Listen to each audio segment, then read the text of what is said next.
So this section decides whether or not you need to invite a contributor or a parent into this section of your FAFSA. So this section is not about judgment, it's just about clarity. So we are going to go ahead and get into the second section of your FAFSA application. So we are going to be talking about your personal circumstances. So they're going to ask you questions, as you see here, that help you to determine your eligibility for federal student aid. So the information can affect different types of what kind of federal student aid that you're going to be able to get and what you'll be eligible to receive.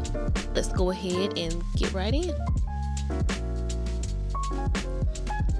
So let's talk about kind of what this section is going to be talking to you about. So it determines your dependency status, whether you're considered a independent or a dependent for aid purposes.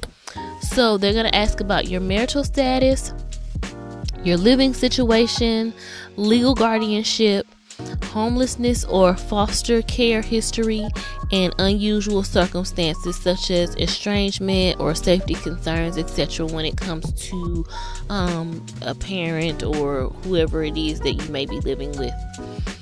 So here you're going to need, if you need any documentation, you might need your marriage certificate if you are married, court documents for legal guardianship or if you are emancipated, homelessness verification from a school liaison or a shelter, foster care records or state documentation, and a letter of explanation or for unusual circumstances. So it can be self-written or from a counselor.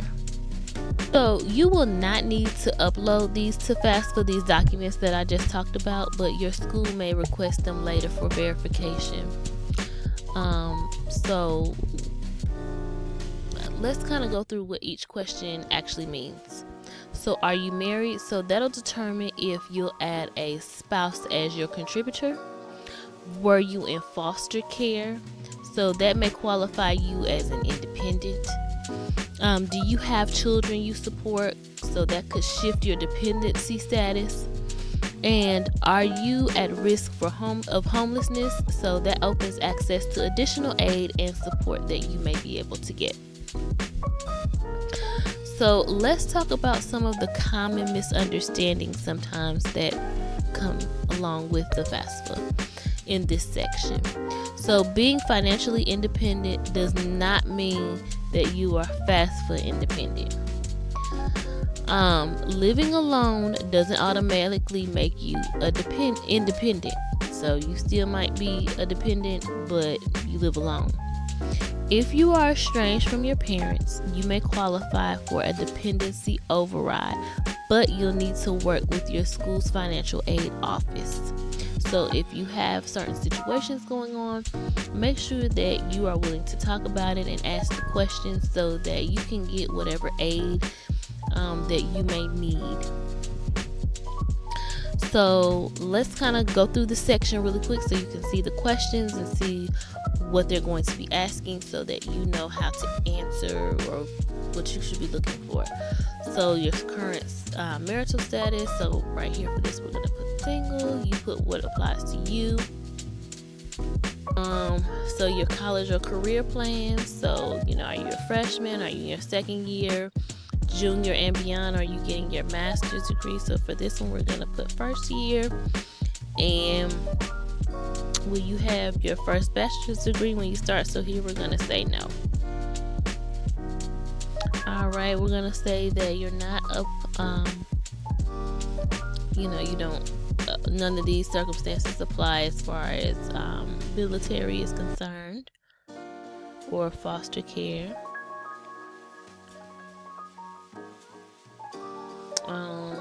Are you having any kind of homeless situations or anything like that going on? We're going to say no at this time. And other unusual circumstances. So, did you leave home due to abusive or threatening environment? Abandoned by an estranged parent? Are you a refugee? Human trafficking? Incarcerated? Or your parents incarcerated? or you're unable to contact or locate your parents. So please make sure that you know what the circumstances are so that you can answer accordingly. In this case, we're going to say no and go ahead and continue. So then they're going to ask your dependency status. So based on how you answer, you're considered a dependent. So are your parents refusing to provide their information on FAFSA forms? So we're going to say no. And move on. Are your parents married? We'll say yes in this case. So when you answer yes, you'll need to provide information about both parents on the FAFSA form. So you can invite your parents to the form and have them complete their required section. If your parents are not married to each other, then do the parents live together? Probably not in most cases. Some cases maybe so. So did one parent provide more financial support than the other parent over the past 12 months? So you might put yes. Has the parent you identified in the previous question remarried? So we're just going to say no. So then you provide information for that parent only who you have had more support or who maybe you have lived with more full time out of the last 12 months. Okay. So that is if your parents are divorced. If they're married, we're just going to go ahead and say yes and continue. And you'll invite the parent. So I think for the last one we put Stephanie Tran. Parent's name. And we'll put 12-1. We'll just put